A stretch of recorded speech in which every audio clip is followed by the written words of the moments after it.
It's Joker. So. Good evening, ladies and gentlemen, and welcome to the Ambassadorial Wing. And I am your host, the Ambassador. And tonight we are going to be talking about a great classic trilogy of movies, Sam Raimi's The Evil Dead.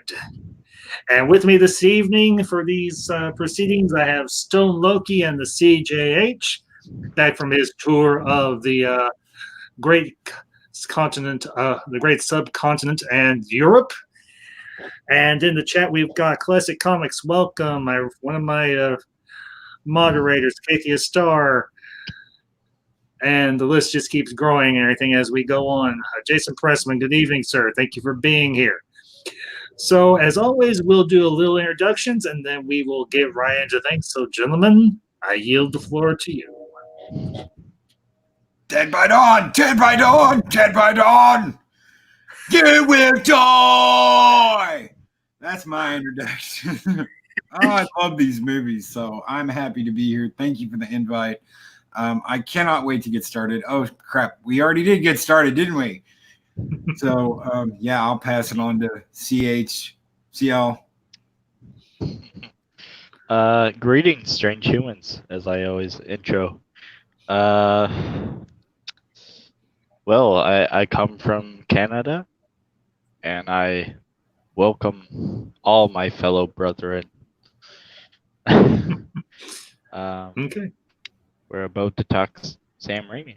So Sam Raimi and his, as I called it this afternoon, his brilliantly campy masterpiece known as The Evil Dead.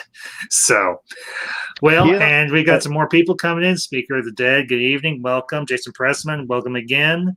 Let's see. Don't want the chat jumps on me. I hate when it does this. Sir Nerdlog, welcome. Thank you for being here, sir.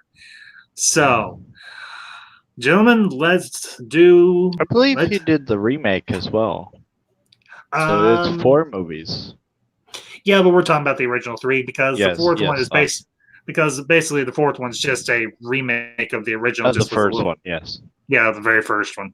Man, think about it. You know, gender swaps as gender swaps go, that's like an old movie now. So yeah, well, but the crazy thing is the gender swap works because Ash. It all works.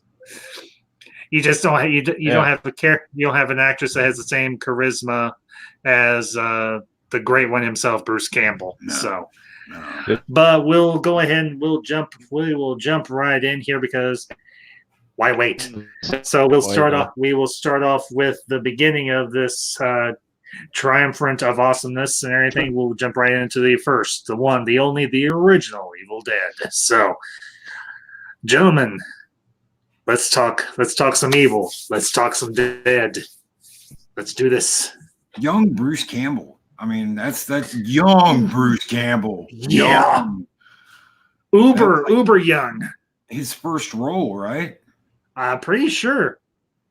So you've got like uber young Bruce Campbell and a young Sam Raimi in a horror classic that they literally had to remake because they didn't get to do everything they wanted to do the first time around. Mm-hmm. But scary as hell. You're out in the woods. It was one of those first out in the woods movies, you know? And you before Blair Witch. A lot of money. Yep. The axe. Before the chainsaw, there was the axe. Yep. There was indeed. And it was so brilliantly campy and just so off the wall, and it's so low budget, but yet it just grabs you and says, "Come on, come with me. You will have fun here. You'll have the ever living crap scared out of you. You might be grossed out a little bit, but you will have fun here."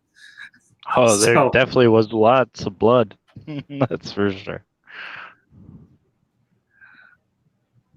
But I think the great thing about this first movie in particular is it really it set the tone for the series going forward.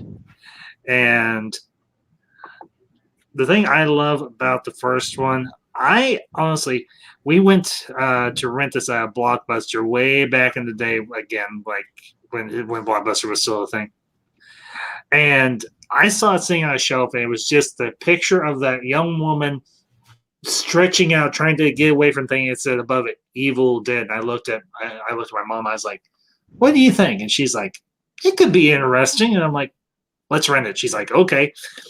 And we got it. We went back home, and we sat there and we watched it, and she's like, this is like something I watched when I was a kid. It's like, I am a kid.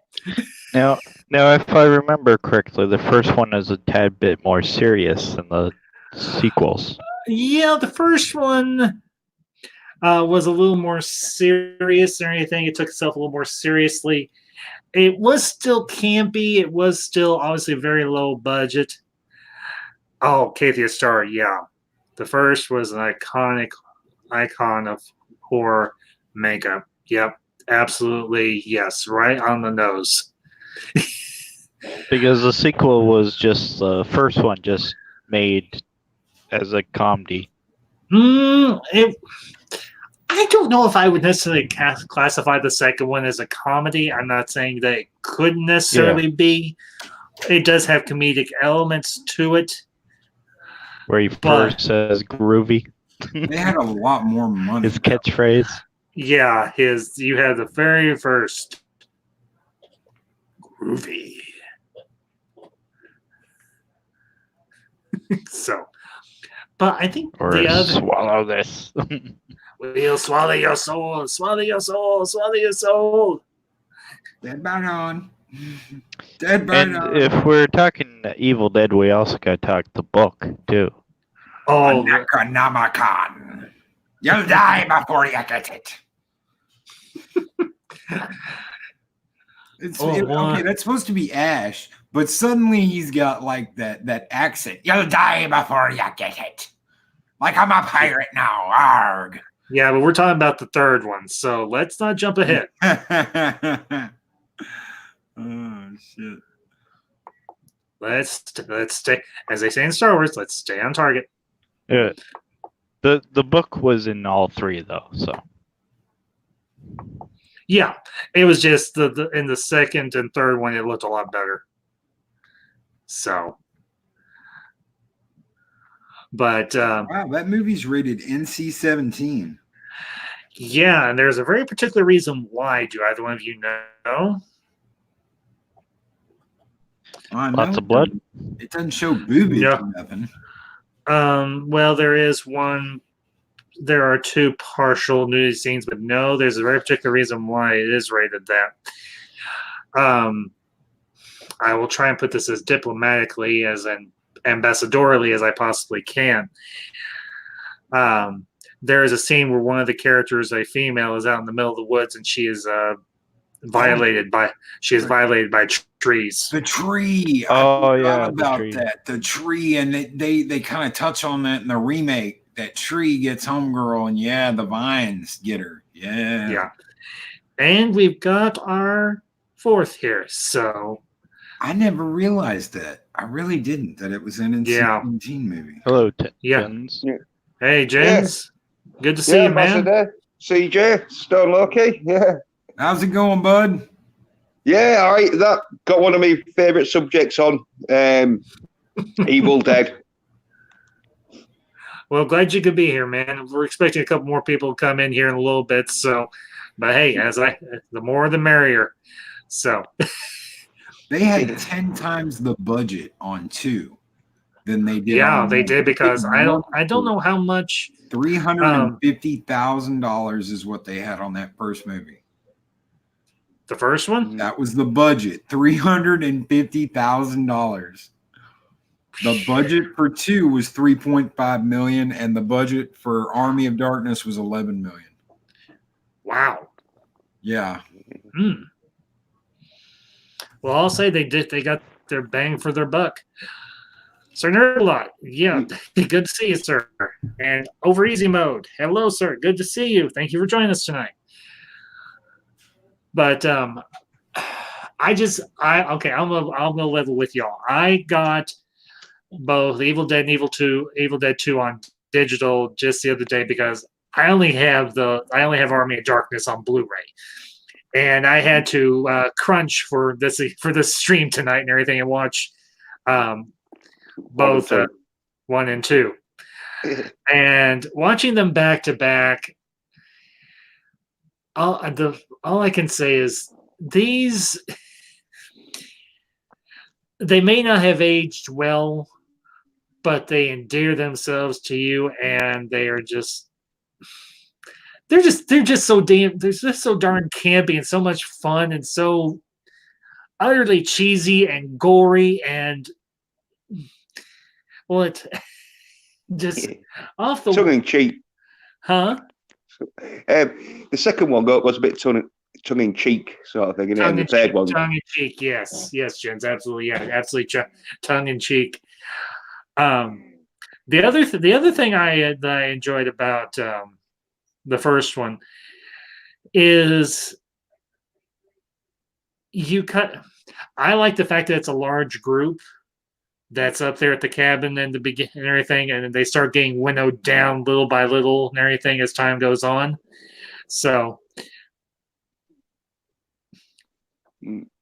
yeah, I think like the first one was sort of like your teen slasher movie sort of. Bunch of teens go to a weird place and things start going sort of wrong.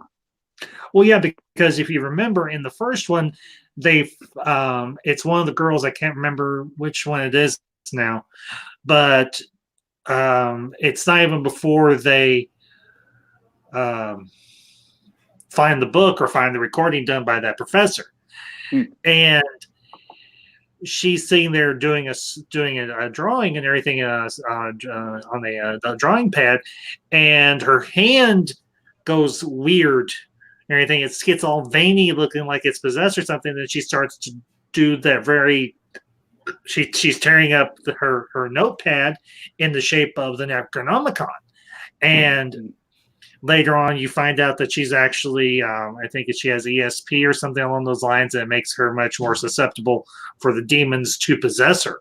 Like they're more attracted to her and everything because of the fact that she is psychic. That was Cheryl. That was Cheryl. Oh, was it Cheryl? Okay. And okay, can someone tell me that little necklace thing that Ashley gives to his girl, is that like supposed to be a monocle, or is it just supposed to be like a magnifying glass, or what the heck was that thing?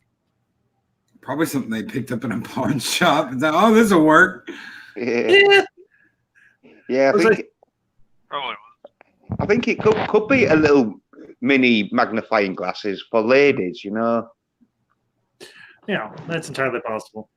It could be like an antique or something. It could be like one of the earliest versions of a magnifying glass. So, we lost Jens. No, he's still got the link. He can come back in when he's ready. So, but yeah, guys, I feel like I'm monopolizing conversation here. So, your thoughts on the first Evil Dead? There he is. I used to own the third one. I think I sold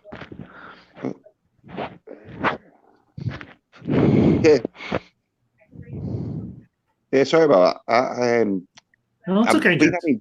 I've been having trouble. Like, I don't know if it's windy, because it's been quite windy in that, and so I don't know if It's all right, bud. No worries. So, anyway, CJ, I think you were going to say something. Yeah, I was just saying. I think I used to own the third one. Okay. I might have got rid of it because I was hard on money. So. Gotcha. Yeah. Well,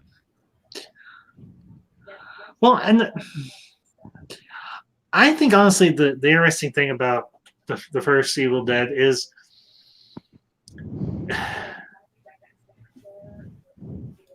it is one of those movies that deals with demonic possession in a very unconventional way, because The only other movies in this, I think this one even predates The Exorcist, is it deals with demonic possession in kind of a comical or humorous manner of speaking, and that's not something we've seen very often. So, they also made a spin-off TV show recently, didn't they? Ash and Evil Dead? Ash versus Evil Dead. Yeah, they did. And that's based off of the first two movies and like ignores the third movie. Actually, no, it picks up from the end of the third movie. Oh, I thought he was, said... Was it the second or the third that gets the chainsaw hand? It's the second one that he gets the chainsaw. Yeah. Because in the first one, it just ends with him running off into the woods. You hear that and the camera goes zooming by, and then it just goes to black. So we assume he dies or whatever. I think it's only it's like it looks like it attacks him, and then like. Yeah, that's what happens. Yeah, it's like a cliffhanger. Yeah. And then when number two comes, you see it didn't really attack him; it just like pushed him back into the house. The open, yeah. And then it sort of like goes off again. The trapdoor. Yeah. No. Yeah. Okay, Kathy, I'm not following you. You guys are such dudes. Okay. But the necklace was its focus of what? I get what she's saying. The necklace and everything was the focus of his love for his girlfriend. It feels like Hermione now. Right. Chat.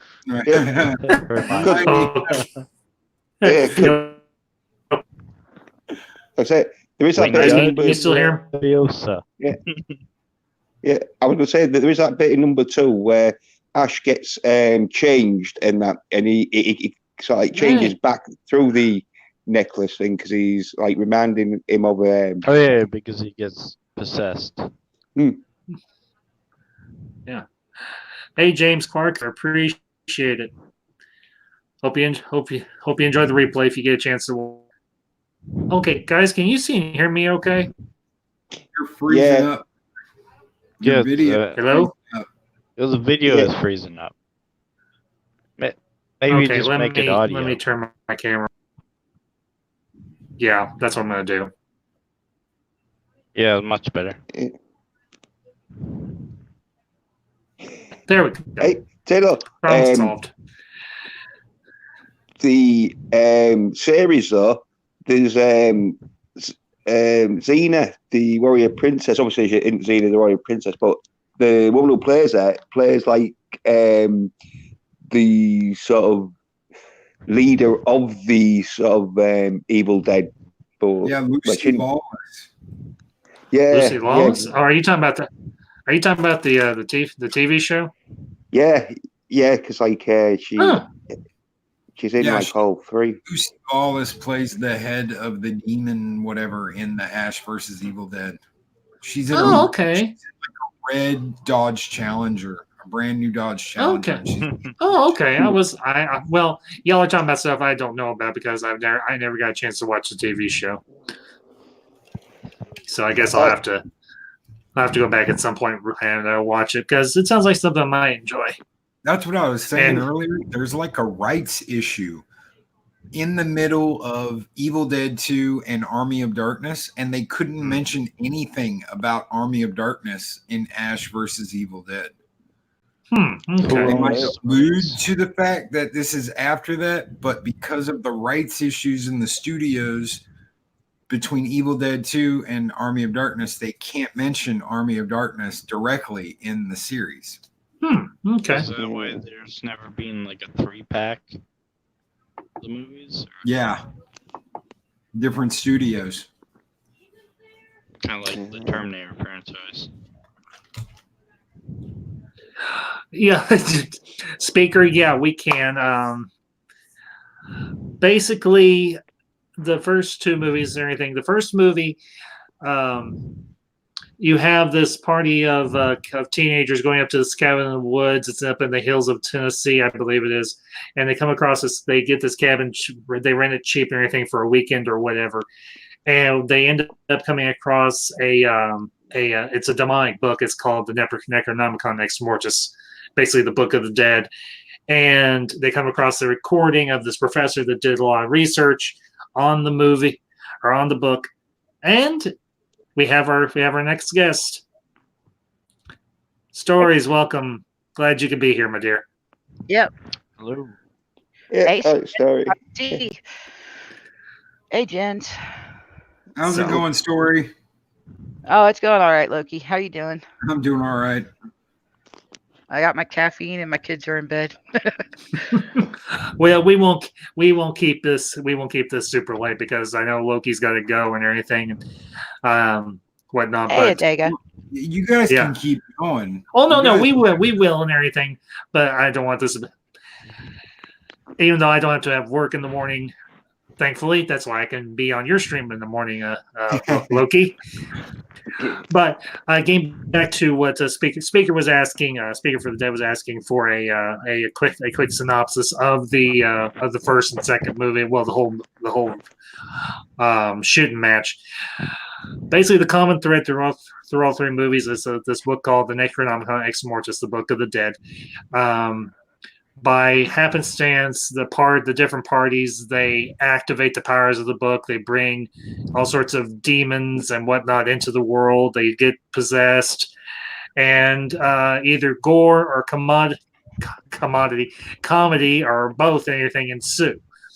And this is pretty much the gist of all three movies, except in the third one, Ash gets transported back in time and everything to like the 13th or not 13th or like the 14th or 13th or 14th century, and it's very much a sword and sorcery-esque type of medieval story and everything, where they're fighting the Deadites where he's fighting the Deadites in the past, and he's trying to get back to his time.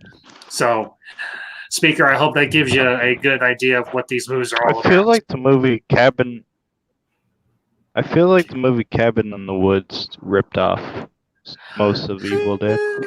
I wouldn't say it ripped it off. It might have been inspired by, yes, but I would not say ripped off. So, but we, Irish, just to catch you up, we were talking about the first movie, giving our thoughts, stuff we liked about it, stuff we thought was neat about it. So, Yeah, I'll try to see if this is one I've seen or not. I don't remember.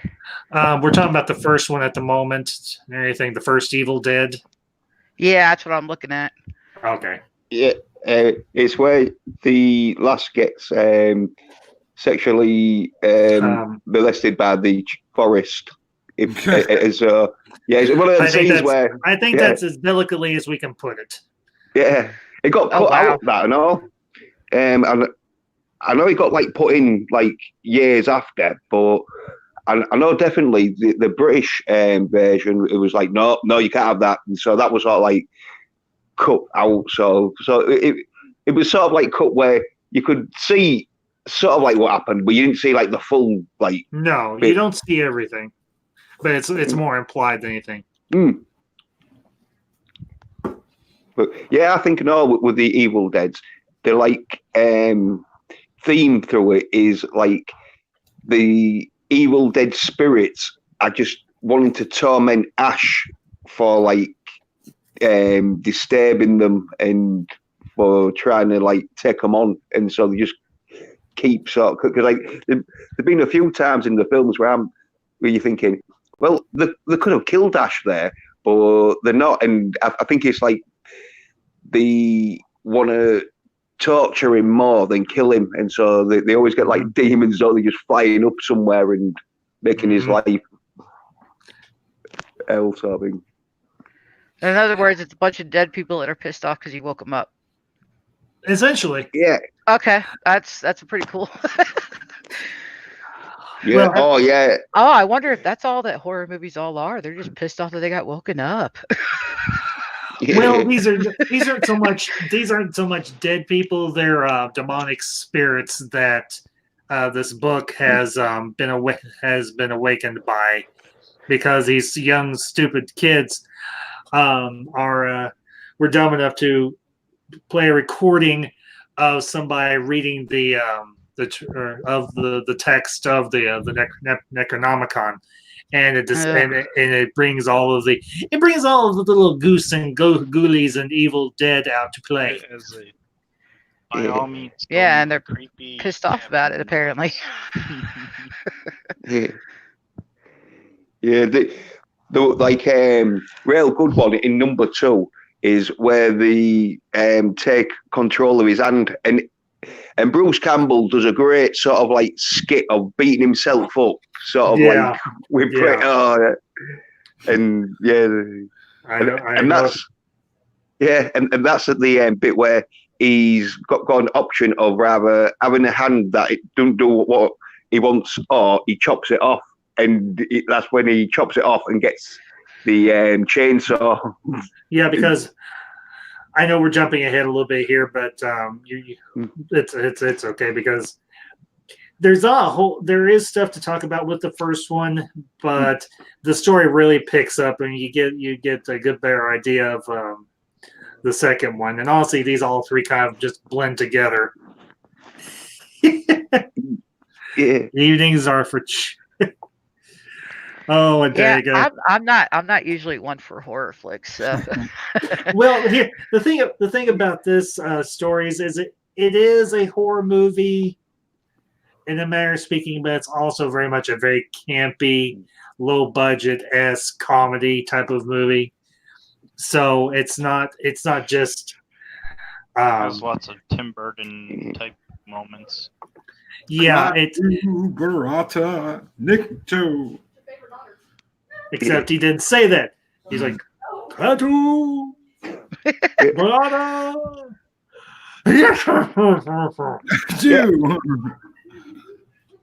Yeah, Irish. Have you seen that film, Take Me to Hell? Drag Me to Hell. Probably not. Drag Me to Hell. Yeah.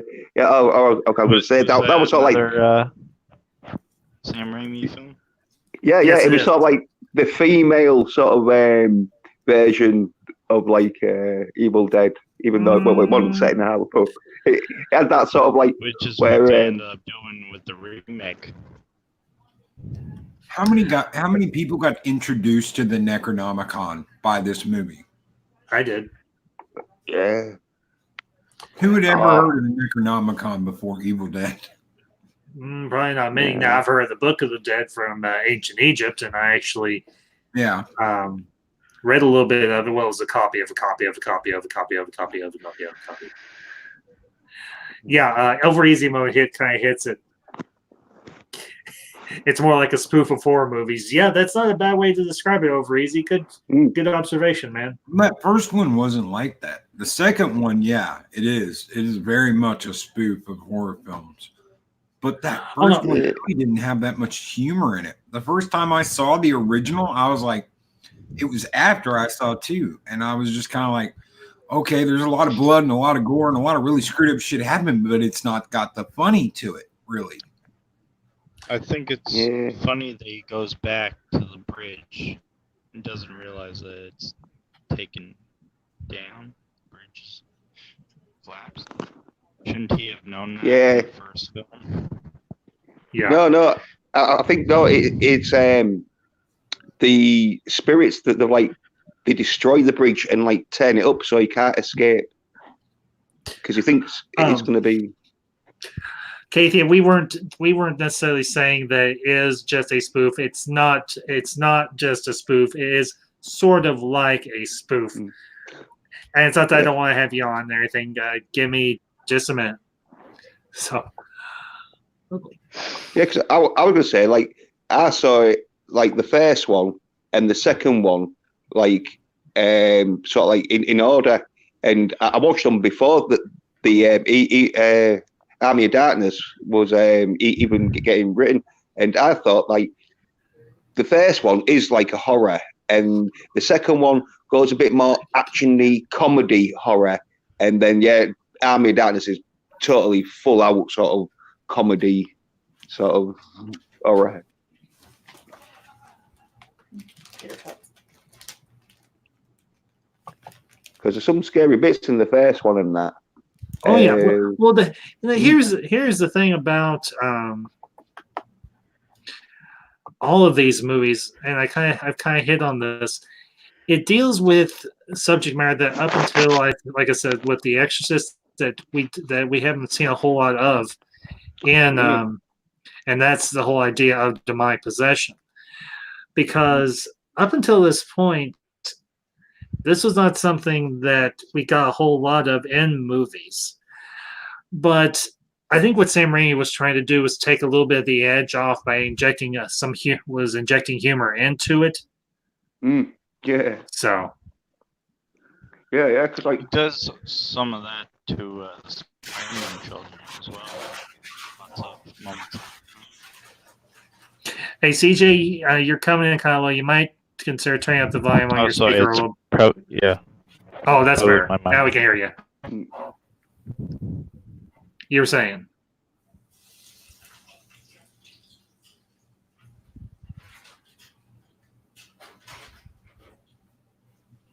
Yeah, I'll fix my mic. Don't worry. Oh no, you're good. You're good, bud.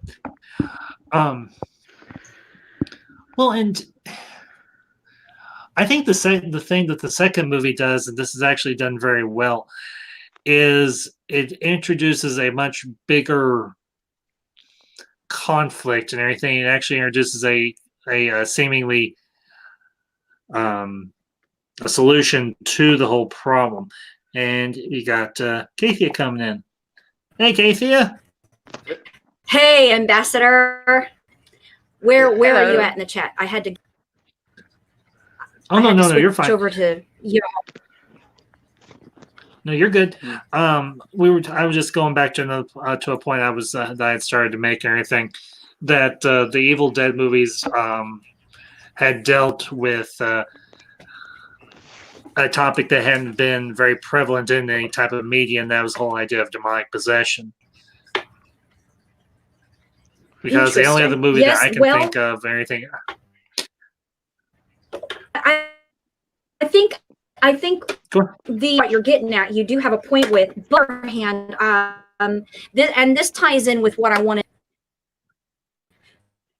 about number, which is the and I don't know if you guys are tired of hearing me talk about, but it's about the dark reframe, and it's about dealing with issues about death, and then of course also about the demonic possession. In the past, we did have The Exorcist, and that did deal with demonic possession, but in a very bad way. For a person who's locked in, really a strong defense is a human.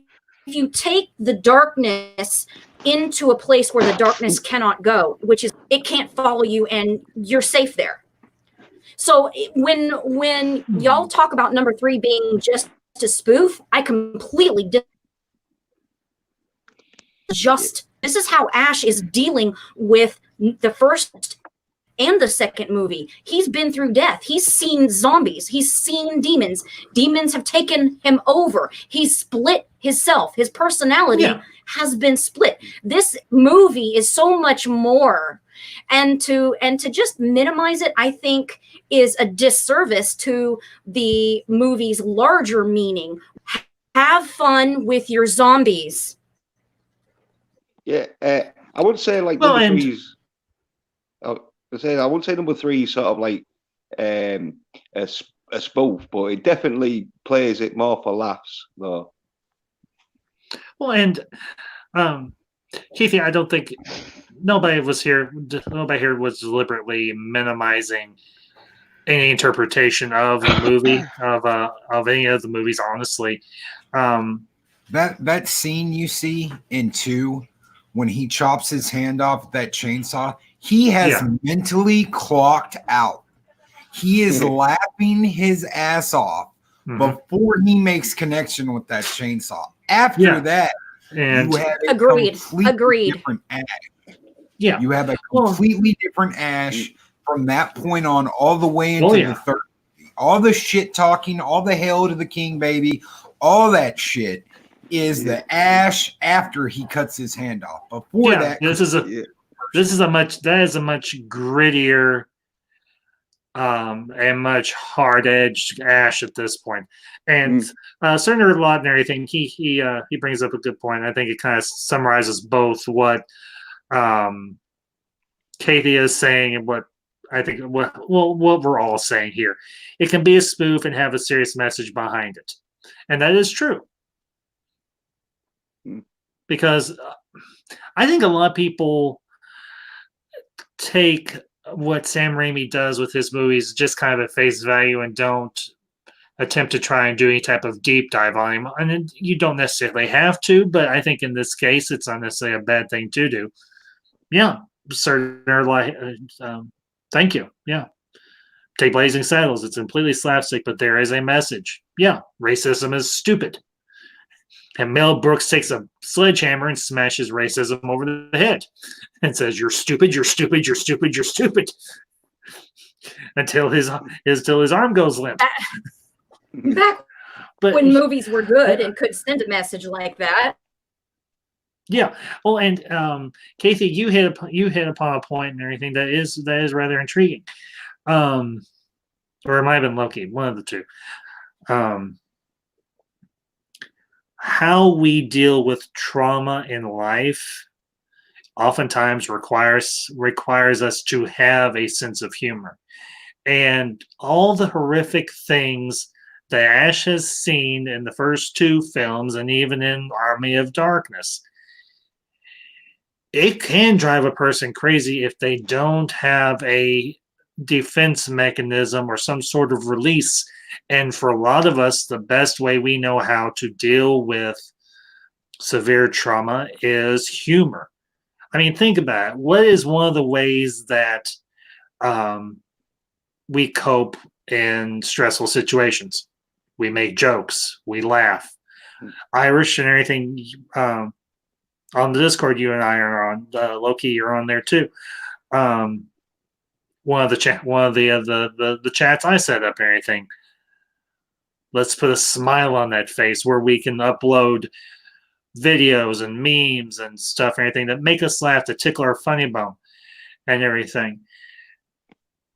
Humor is one of those things that helps relieve tension. It helps put the human soul at ease. Kind of like how Spider-Man Jokes in battle.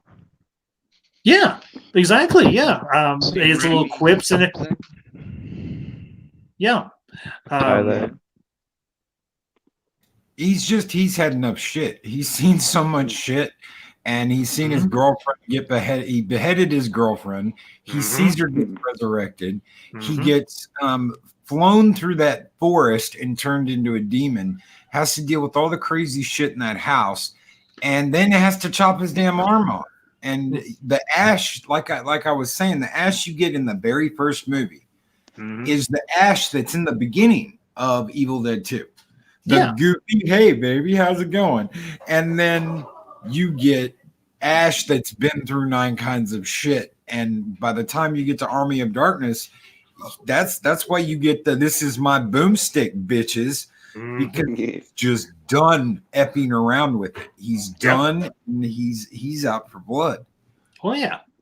And Adega, Well, it's more than that. It's more than that.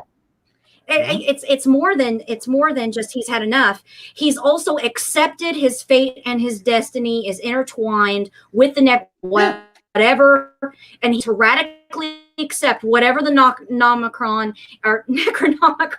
is going to throw at him, because he knows. Whoa, what was that? I don't know. Because Ash knows he's not escaping. He's in it until it's done, or he's dead. Going down without the game. So so that's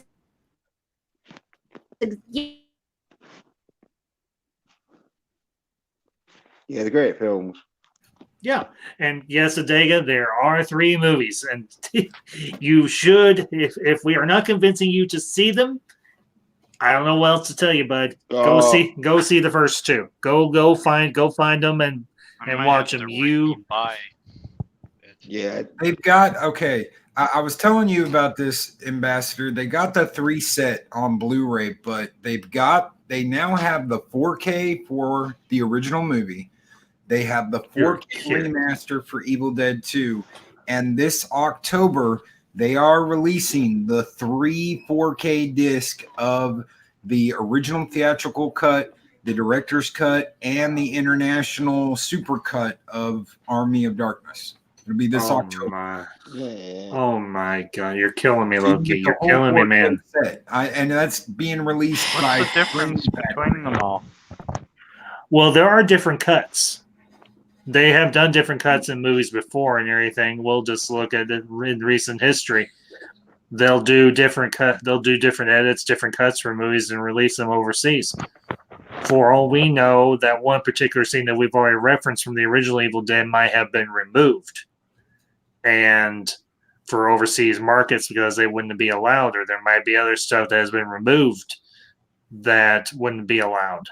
So, just to answer CJH, brother, the different cuts are going to be the original theatrical, the director's cut that was released in the U.S. The super cut is a mix between the director's cut in the U.S. and the international cut. The international cut was that they took a lot of the blood out, and they took a lot of some of the monster stuff, and there's a scene where these 2 skeletons are dragging this girl, and she's topless, and they're like, "We've got plans for you, girly girl." Well, the super cut is everything they cut out of the U.S. cut and put in overseas, and everything that's in the U.S. cut that was cut out of the overseas. So it's like the best version you can watch. I think Kathia was about to say something. Kathia, go ahead. Well, I was actually gonna ask, because in the get sucked into one of the Necronomicon that he was sucked into a damnation. How long do you think he was there, and how do you think he escaped? Because mythically speaking, hell and damnation, places like Tartarus, time actually moves slower. You could spend 100 years in hell, but only one day pass on other planes. So I wondered about. Well, I know which scene you're talking about in Army of Darkness, Kathia. His whole body doesn't get dragged in. The one book is like a giant vortex. It's like a superpowered vortex, like the vortex that takes him back in time. And it's only his head gets stuck in the book, and it gets all out of kilter and everything. It's all stretched and everything. Think about like the scene and everything from Beetlejuice, where the Maitlands and everything are playing around with how they can distort their image and everything. That's the same thing that happens to Ash. His whole body doesn't get sucked down into that book. It's just his head for a few minutes. Cat own like that bit, innit? I must have. Are you sure? Because I remember him. There was a moment in the movie where he gets sucked completely into the book and it closes. I remember a version of that. She's right. It's one of the. I think that's the extended edition. In the theatrical cut, it's just his head. That's all you see. And they cut back, and he pulls up, and his face is long. But in the extended edition, his whole body is in the book, and he has to. Okay, that's the one I haven't seen. Then he has to actually pull himself out of the book. When he gets out, his face is all elongated and stretched. Okay, that's Speaker. I know what you mean, man.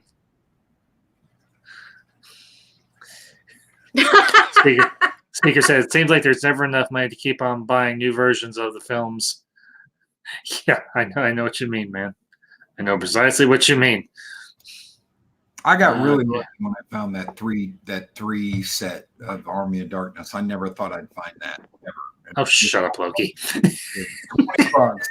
I've got to get it. I have to have it. So I don't always do shit like that. I have the fire truck rated just in case. I won't need to be Ozo or Loki, Katie. You'll die before you get it. Stone. Stifle.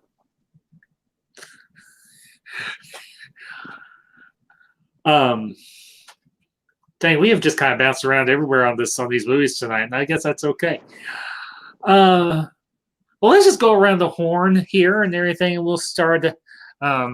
Irish, we'll start at the bottom with ladies first, and we'll go around and everything. What's some of your favorite moments or scenes or quotes or anything from the movies, or heck, even the TV show if you've seen the TV show? Well, that's the thing for me. I haven't seen it, so I'm sorry. Okay. All right.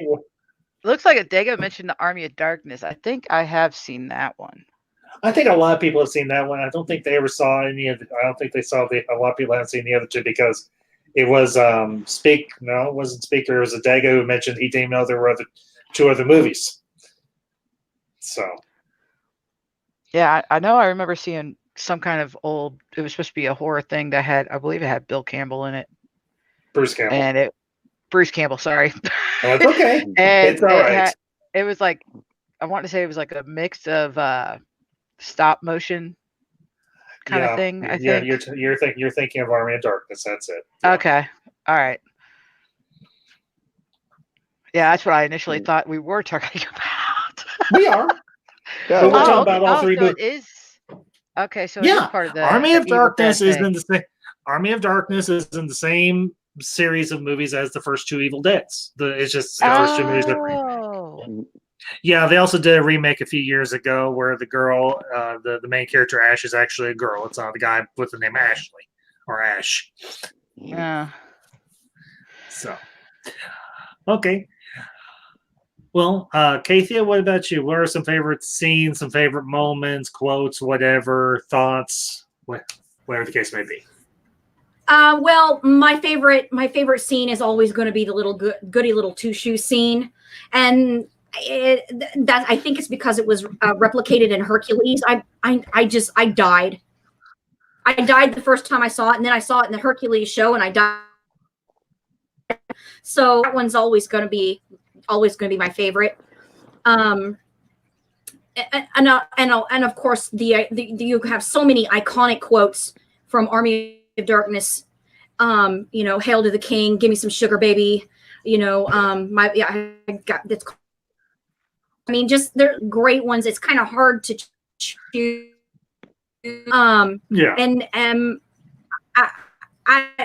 so it's a hard. It's sort of hard for me to. It's okay, Kathy. One of my son's favorite moments in the movie is the scene where Ash goes back to his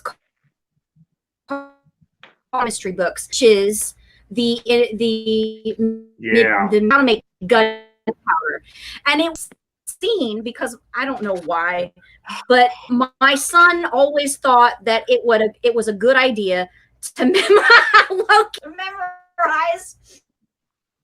I know, I saw it.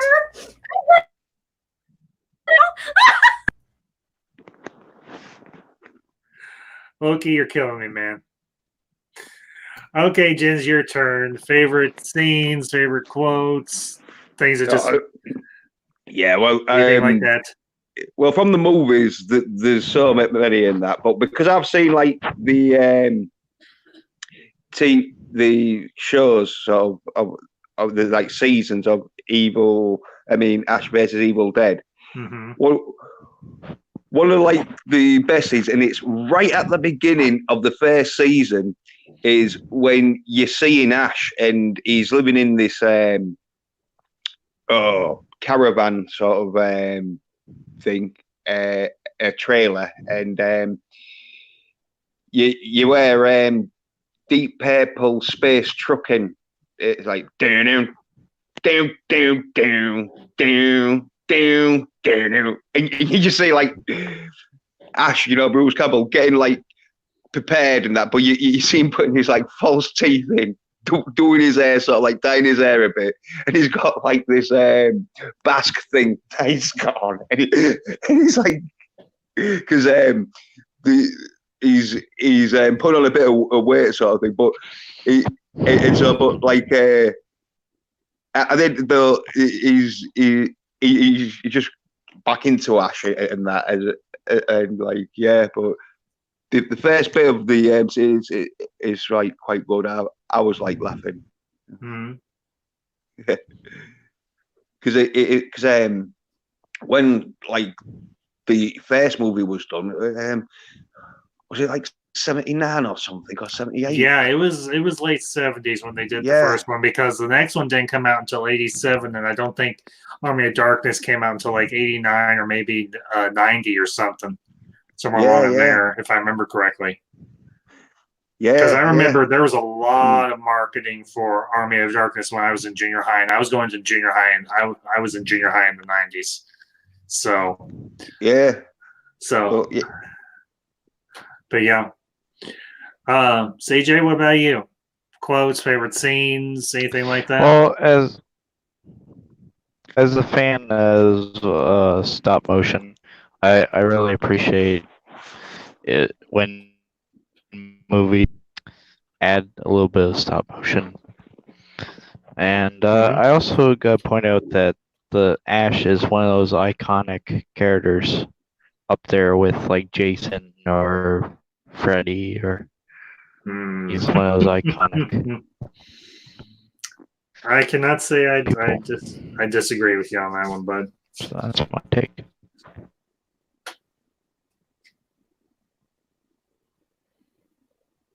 It didn't cut out to. No. Did you CJ hear say all again? that, or? Yeah. Did you hear that? Okay. So yeah, it's just someone was text me in the background, so Oh, it's okay. kind of interfered with it.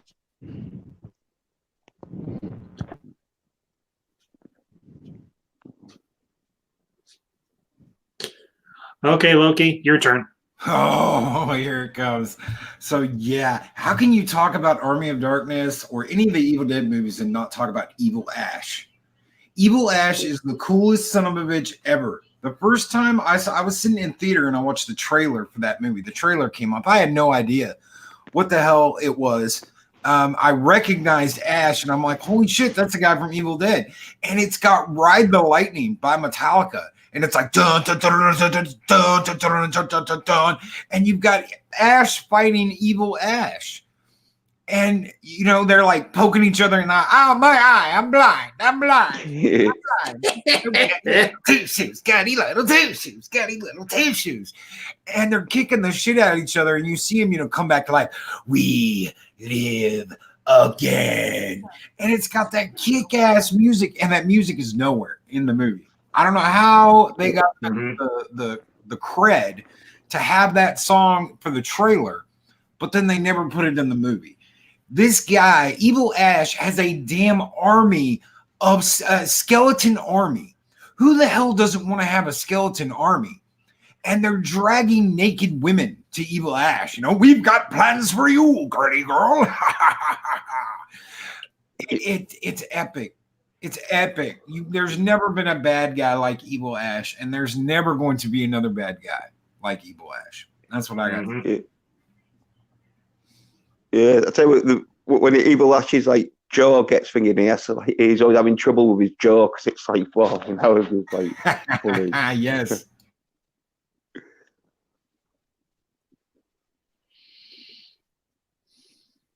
That seems to be Sam Raimi's specialty, villains. Yeah, I would agree. I would definitely agree with that. Oh yeah, well, it's a great mixture of comedy, suspense, horror, and action. Sort of like, for me, anyway. Okay. Well, I think. Where do I begin? Look, let's look. You had something else you wanted to say. No, brother, I'm good. That's pretty much what I love about Army of Darkness is Evil Ash. Okay. Well, as you said, where do I begin? I think one of the really cool aspects of all three of these movies is the sound design, because they have to do so much with sound. They have to get so creative with the sound that they used and everything to create atmosphere, to create myth, to create a sense of menace and dread, because you have that sound and everything to signify the demons, the evil that's in the forest. Obviously, the music and everything, at least for the first couple, or for the second movie, especially for the third one, the music, it really, it's not overboard, but it really gets you going. Honestly, I think the makeup work in all three of them is exceedingly well done, just for the simple fact that they were on such a shoestring budget, especially with the first one, and they got a little bit better. And by the third one, they were really at the top of their game. But still, what they did for these movies with the money they had, they got bang for their buck. Because I think, honestly, the demonic makeup for Ash in that moment while he is still possessed, he's trying. You can almost that possession. But the makeup is so good in these movies and everything. I think that's something that's maybe not necessarily underappreciated, but it's just something that people don't give a whole lot of attention to because we're so sucked in by the story. While the story may be seemingly simple, it in truth really isn't. As far as if quotes. I'm not mistaken, Ambassador, didn't it nominated or awards for? It might have. I honestly don't know. I know you're mod and everything. I don't know if Classic is still in the chat and everything. If you can pull up and see if it did win any awards or anything, and we can do a screen share and everything, send it to me or whatever, and I'll share it. So, Army of Darkness won Academy of Science Fiction, Fantasy, and Horror Films Award for Best Horror Film 1994. It was also nominated for Best Makeup. Wow. Okay. Kathia, good catch there. Loki, thank you. As far as famous... Thank you. Yeah. You're welcome. Hey, I give credit where credit is due. Let never be said. I don't do that. Sorry. It's been a long week. I think another... Okay, quotes. Favorite quotes. Oh... I have to say my all-time favorite quote, and it's just one word. And I think you all know what that word is. So on the count of three, we're all going to say it together. Make sure you unmute your mics. Okay. On the count of three, we're all going to say it together. Irish? 3, 2. No, Judge. Hey, I do the countdown here. I don't. That's I was okay. just testing All to see if right. my mic worked. It's Okay. boomstick, one word. Boomstick. All right. On the count of three, we're gonna say that my all-time favorite quote from Evil Dead. In 3, 2, 1. Groovy. Groovy. Oh, come on. We all tweet with one another. Y'all know my Groovy. Yeah, I knew it. You said when we're thinking "Hail to the King," baby. I was like, "Yeah, hail to the King, baby. Give me some But sugar." I don't use that all the time, Loki. I use groovy and I use that meme or that not that meme, but that GIF. I knew you treated me differently around all the other YouTubers. I get Better be careful. There's nothing like a jealous Loki. Oh God. Oh, dang it. At least 10% return. Yes, no, Adega, you get more than 10%. You get 15 What was is that? the industry. no, because I Adega do gets better than 15. industry standard. No. No, he The gets industry no, standard. he gets. Well, I Somebody's don't go by yawning. It's What is 15. this? I don't go by the company standard. I go above. Adega, you get 50. Oh, Are all okay. men There from the future you such go. loud Huh? I said, are all men from the future such loudmouth brackets? Just me, baby. Just me. I'll swallow your soul. Swallow this. Hey, Stogie! Stogie returns. We are talking about the Evil Dead movies: Evil Dead, Evil Dead 2, and Army of Darkness. The triumvirate of campy awesomeness given to us by the wonderful mind of Sam Raimi. Oh, Sam Raimi. He's not his returning. brother, not Ivan. The king has returned.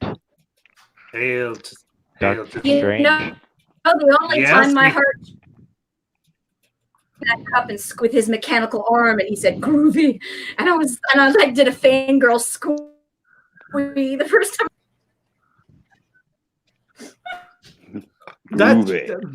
Where do you think? I love that scene. Groovy. And ever since, Bruce Campbell has cameoed in every single Sam Raimi film. Yep. Just about.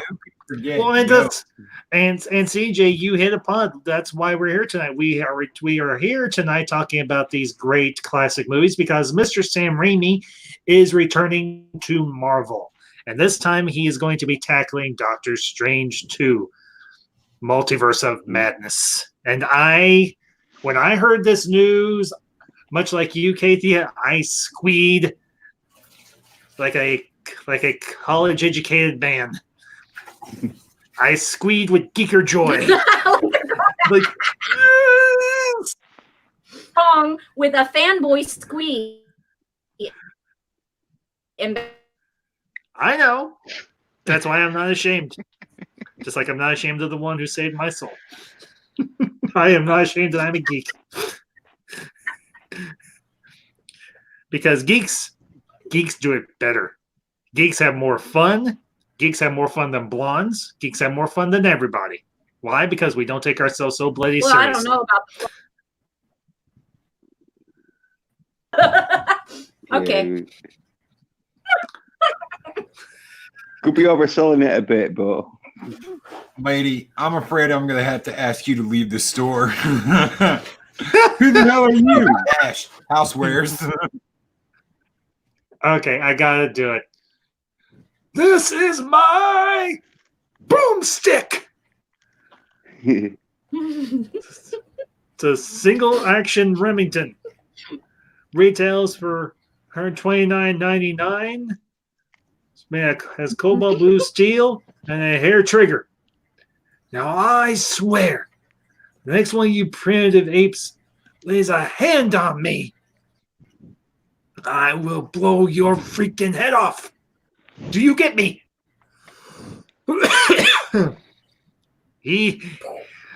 Ash at that point was all out of F's. He did not give an F whatsoever. to quote an old country song, his give a damn was busted. Yeah. Because he had been whipped. He had been beaten. He had been spat on. His hair had been pulled. He had been shoved down into that pit with that Pit Beast and Pit Beast Mark II. Yo, she bitch. Let's roll. I lost all shame at 32,000 feet in front of 102 passengers and wide-eyed stewards. Adega, what are you? I don't know if I want to know. Give me a day, you're have to DM me this story. I promise I'll keep it. Oh, heck with that. I open every door. I don't care. You better be careful opening that front door because sometimes there's a stewardess standing there saying, "You found me beautiful once," and you got to go, "Honey, you got real ugly." Oh my gosh. I feel stories. I feel bad for you because here we are sitting quoting this movie verbatim and you're kind of left out, and I feel bad now. No, it's okay. I'm listening. Sometimes laughing. I think the Evil Dead remake had more blood than the original. They probably did because they could give more blood. They had more money for corn syrup. Well, if I remember correctly, it actually rained The other blood army in the didn't have any movie. blood at all. So go figure on that one. Oh my god! And you know what? That movie has one of the greatest cut downs of all time, ever. Ambassador, do you know what I'm talking about? Yep. Anybody else? Well, there's several, but I think I know which one you're referencing. Which one? Right now, you're in charge of Jack and shit, and Jack left town. Yeah, you ain't leading but two things right now. And, Jack, shit, and Jack left town. I am Earl of Shale and leader of the North people. Yeah, buddy, you're leading Jack and shit. Jack left town.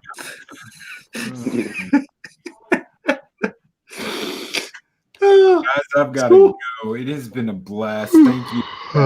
Okay, thank you, man. I'll see you in the morning. All right. Morning's a miss. Hey, everybody, if you're not make sure you tune in 8 a.m. and everything. Me and Stone are going to be going. We're going to be going being it's Valentine's Day. We're going to talk about a fun little topic. Great. What did I call it? Romantic comedy movies of the 1980s. So be sure to tune in or just catch the replay, whichever, and anything in the morning. Huh? Nothing. I didn't say nothing. What'd you say? Yes, you did. What'd you say, Kathia? I said, "Oh, dang, we're covering chick flicks tomorrow." Yes. Yeah. For Valentine's Day. Chick for Valentine's Day. 8 a.m. Valentine's Day. Well, that's a strange. Well, now if you holiday, I don't Sparkly Batman. And Kathia, we're all human here. There'll be like films like Arthur with Dudley Moore, where it's a bit of a chick. Well, it's a romantic comedy sort of thing, but like not. Yeah, but I don't think it came out in the 80s. I think that came out in the 70s. No, 80s. I'm sure. No, that wasn't 80s. Take it easy, guys. Thank you all. Loki, good to see you, man. I'll see you in the morning, bud. Yeah, nice seeing you, Loki, man. Yeah, he has to be up early. I don't. I can stay up late. This is why I'm doing the stream tonight. That and I want to spend the weekend with my wife. With my waifu. And now it's a little.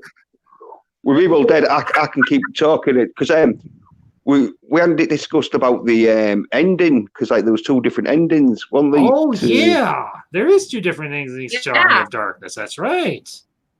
Yeah, because like I've seen them both because I have too because I have it on Blu-ray.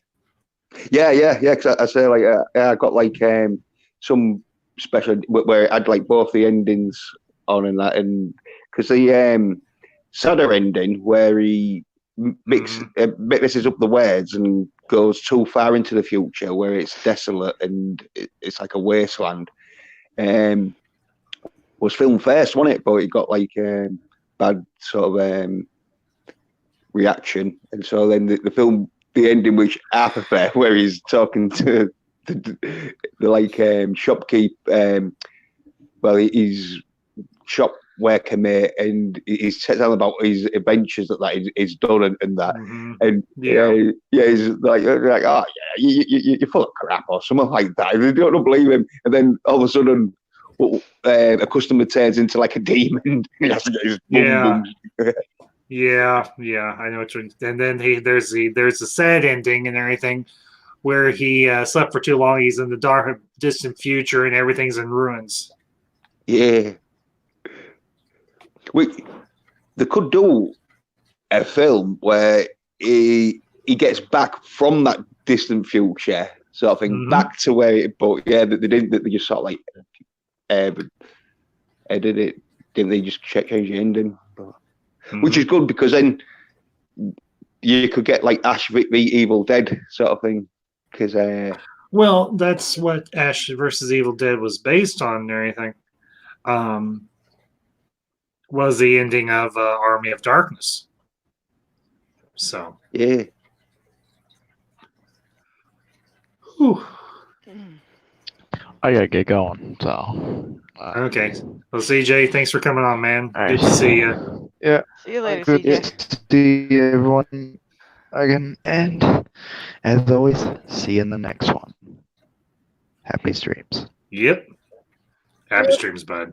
Take care. Happy streams, right? Yeah. Well, I think honestly, we've covered this topic relatively thoroughly. So, is there anything we'll open up the floor? Is there anything just random y'all want to talk about, or do you just want to kind of call it a night? Oh well, there is the Sonic movie because I was thinking of going to see that. Yeah, I'm actually. I think me and the missus are going to go see that sometime this weekend ourselves. Or anything, I'm going to do a review on it. I think Monday or Tuesday. It just depends.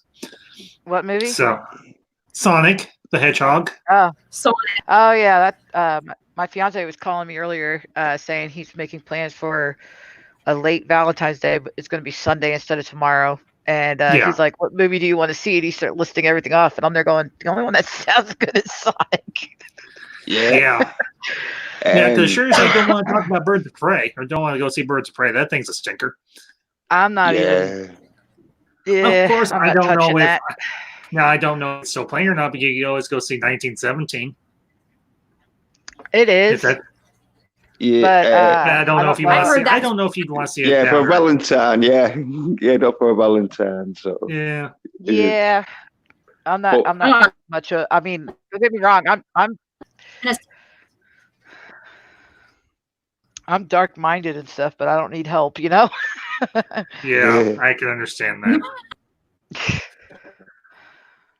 Oh, It's like my head could take me to dark places just fine without the assistance. yeah, well, sorry, movie. And even if I on a weekend is horrible. And I mean, have you tried to get a movie ticket on Valentine's Day?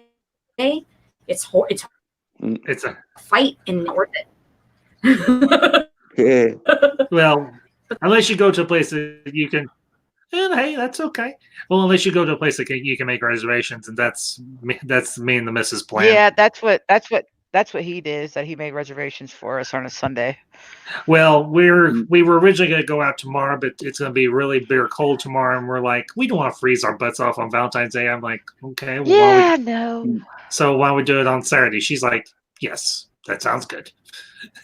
So yeah, he couldn't get reservations until Sunday, so they were all filled up until Sunday. So I was like, I don't care, that's fine. Well, well, that's a good sign for Sonic, though, isn't it? If like, I'm just saying, if you can't get a seat or a screening, like no, Sonic. He couldn't get a reservation to the restaurant until Sunday. Oh, right, yeah. Yeah, and that's when he was asking me about a movie. Well, the neat thing about us is we actually met like a week before Valentine's Day, so we celebrated it as our unofficial second anniversary. Yeah. We go there. My fiance is the same way. I always think it's funny. It's so funny. You know how you watch the romantic comedies and it's always the guy that's messed up when it comes to like remembering dates and everything. Yeah. It's the opposite. I'm the one that forgets everything. So he's giving you. You're not the only one, Ira. Like he has the date that we got back together. He has the date that we got back together in his phone, and so he always makes sure to do something special on that day. And I'm sitting there going, "Oh shit, what did I forget?" Yeah. Well, Because one year I forgot my kids were the me, and the only reason why they reminded me is because they presented me with my birthday present, and I looked, today's my birthday, and they're like, yeah, and I'm like, oh shit, I should probably look at a calendar. It was funny because my son gave me the list of his classmates for Valentine's Day stuff, and I looked down at it going, okay, when is this again? He goes, it's tomorrow, Mom. I'm like, oh shit. Lord. Like, dude, we don't have anything. Well, Mom, it's my turn to bring home cakes to school. I need 20. When does it due? Tomorrow morning. Oh, thanks, kid. Oh my god, I was smart. I never did that to my mother ever. The thing that makes it harder on me is that I'm not able to drive yet, and we're not sure if I'll ever get to that point. And so I have to rely on my fiance to get me everywhere, and he's at work. And he sometimes doesn't get off work until like 5 o'clock in the morning. Ouch. So when my son presents me this little list thing, I'm just looking at it going, yeah, we're screwed.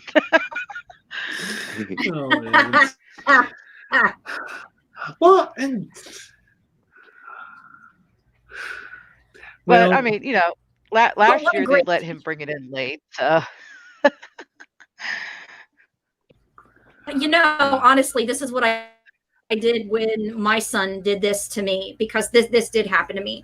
I gave him some paper and some colored pencils, and I said, you need consequences. Oh, wow. If you don't bring home the notification, it's out.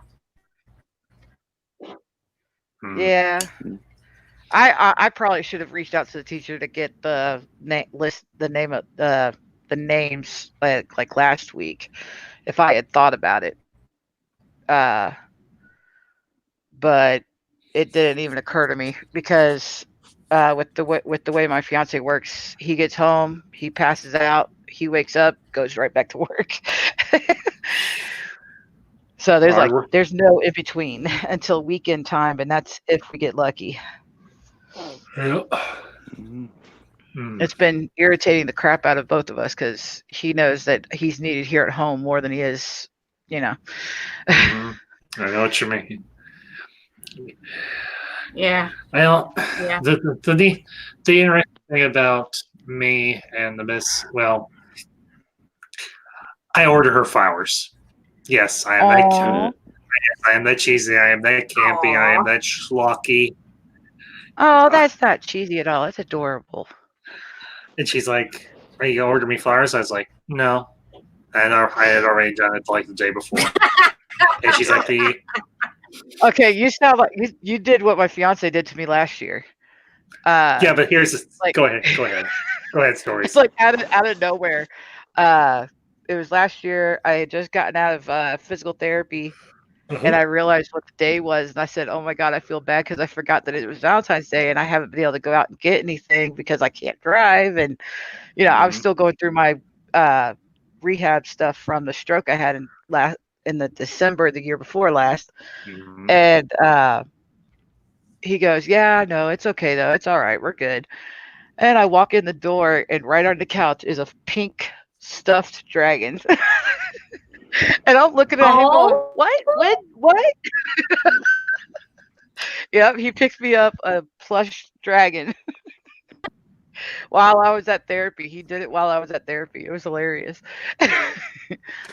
Oh, well, I had to go to the store the other day because Beans, we're not going to go out tomorrow. I want to at least fix us something nice for dinner. And she's like, I asked her, I was like, what do you want me to fix? She's like, I don't care. I was like, well, how about I fix shrimp Alfredo? She's like, yes. Yeah, that sounds nice, all that. Yeah. So everything, I went to the store and I got the shrimp, I got the pasta, I got the sauce and everything. I got the Parmesan cheese, organic Parmesan cheese without the nasty cellulose powder all over it. Yeah. And then she was like, well, it keeps it from clumping and sticking, but it's bad for you. But it's bad for you, apparently. And she's like, would you give me a little stuffed animal? I was like, no. And then she asked me today because I had actually ordered flowers for her on Tuesday. And she didn't know that I had done. I told her I ordered flowers. I just didn't tell her. I just didn't tell her where and everything, what she was getting. And she had actually forgotten and everything that I had told her. Because unfortunately, her memory at times and everything, she works a lot. Obviously, me and her both do. And she had forgotten I ordered flowers. And Aww. she had messaged me. She's like, "Did you give me a little stuffed animal?" And I played it off like I was like, "Oh shoot, darn! I forgot to look." But I actually had when I was at the store, I found a little. Her favorite color is purple, and she loves unicorns. I found her a little purple stuffed unicorn, and everything. I went to her. Katie, good night. Sorry. Oh, over easy. Good night. No. Man, I understand. Good night. Yeah. No. Yeah, over easy. Good night, man. Thank you for joining us. Hope we didn't bore you with. I hope you enjoyed the Evil Dead and Valentine's Day chat this evening. This from gory and nasty and disgusting and goofy to sweet and adorable and stuff. Oh, yeah. Well, I can take it right back to gory again if you like, because last year, I'm not even joking. I gotta sleep, man. Corporeal, power hungry boyfriend name on Valentine's Day, and in the dream I wore a red dress, and he had burnt down a major metropolitan area, and we danced on the fire, and it was a beautiful magical night. We had wine and cheese, and that was my dream. Oh, I've looped it back for you. Well, okay then. Oh, yeah, so, well, let me. It sounds a bit like they did the Punisher bit with. Oh boy.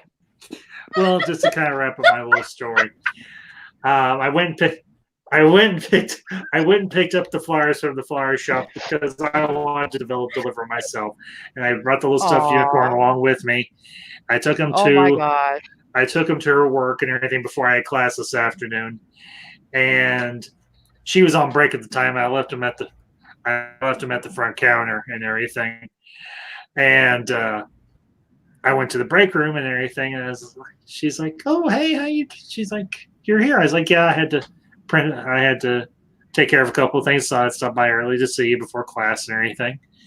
And she finally goes out to the front counter, and she's like, "You lied to me." I was like, "Yes, but my intentions were noble." She's like, "Yes, they were." she said it in that tone. She said it in that womanly tone, like you all do. Okay, not y'all. I don't want to generalize. Please don't think I'm trying to be offensive here. 99% of them. No, you're good. No, we have one. I think I know. I think I know what Tony's talking about. Yeah. Yeah, we've got it. It's the same one. It's the same one that my fiance says he can hear me rolling my eyes. Yeah, that's it. That's exactly it. So, but guys, well, I think we're gonna go ahead and close this down because we're coming up on an hour and a half, and I think we've pretty well dissected Evil Dead and Sam Raimi and his brilliantly twisted campy mind and all. And if y'all want to do any final plugs, and then we'll sign off. And if y'all want to hang around and everything for after we end the broadcast, you can. Or if you want to say goodnight, that's good. That's cool too. If you want to put your channels or whatever. So I suck at self-promotion. Irish. Yes, Irish. Uh, I just do I just do random stuff on my channel. That's all I can say. I Oh my just goodness. do. I I just just do do things. things. All the things. You do your stories, aren't you? You're like do your maps so you can. Oh yes, yes. Oh, that's right. You were there when I was doing the maps. Yeah, I've made like I think 2 more since then. Yeah, I do stuff involving world building, writing. Then sometimes I do other videos. You know, there's some on there that are mental health oriented, and others that are more for cheap laughs. Oh, and I do some gaming stuff too. Not all the time, but yeah. Good night, classics. Gaithy, any final words? Anything you want to say about your channel or anything? I'm sorry, I'm awkward. That's okay. That's why I had you on, because you are awkward. You bring levity. Good night, classic comics. Hey, Irish. Yeah, classic comics. Good night. Thank you for being here, bud. Appreciate it. Oh my gosh, you just have me on here because I'm awkward? What in the world? Well, you bring levity and happy and joy to when you stream and when you do your videos. So yes, that's why I had you on. Oh, okay. Oh, that's yeah. I've had a friend of mine. I had a friend of mine tell me that I'm like a ray of sunshine, and I'm like, no, it's supposed to be darkness. Stop it. No, you are a ray of sunshine. And they said You're that sunshine, lollipops, rainbows, puppies, and kittens, and big fluffy unicorns. You forgot dragons. Come on now. I mean, look at my icon. It's clearly a dragon ship. Yes, I know, but dragons aren't fluffy unless you count Phil Core from the Neverending Story. Oh, they are too totally adorably awesome. How to Train Your Dragon? Come on. But they're not fluffy. Toothless. But toothless. They're not fluffy. Yes. They're not fluffy. They're scaly. They're not fluffy. They're scaly. But they're cuddly. Sorta. Unless they're trying to rip your head off. Well, I mean, cuddly. You know, they're in the words of Hagrid, they're vastly misunderstood. Yes, they are. Oh my gosh. Okay. Katie, any final thoughts? Or anything you want to say about your channel? Because your channel is a little sliver of sunshine. Yes, I am. I sing little. There's that occasionally, just to things to make people happy. I do Doctor Who reviews. I do reviews on things that aren't mainstream. I like to do things that are not necessarily like the top stuff. So I also do things on mental health. So that's my channel. That's me. And final thoughts on darkness. Or just Evil Dead in general. Always gonna, or just Evil Dead in general. Well, the thing is these are so iconic, and they really do speak. And as a grown-up geek, I always feel that it's my responsibility to pass it on. There is a legacy that we hold, and as long as we keep talking about it and saying our love for these movies, they will live on like they should. That's really going to be my final thoughts on it. It is a opinion as geeks. I think Irish will get this race. So say we all. Wait, what? Yep. Oh, for him. I said... Irish, I said, I think you'll get this reference when she was saying what Kathy was saying. So say we all. Oh, yes, I do get that reference. Hey, I got that reference. Okay, Captain Rogers. I did that right. Yay.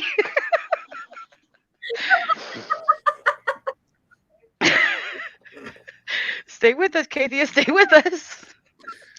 I'm good. In, Kathy, in through the nose, out through the mouth. In through the nose, out through the mouth. Jen's, any final thoughts before we close this puppy down? All right. Well, like Evil Dead, as say, like they're just amazing. It's like you're missing out on action, comedy, suspense, thriller, horror. There's something for everyone in the Evil Deads, and yeah, they're like one of my favorite top sort of like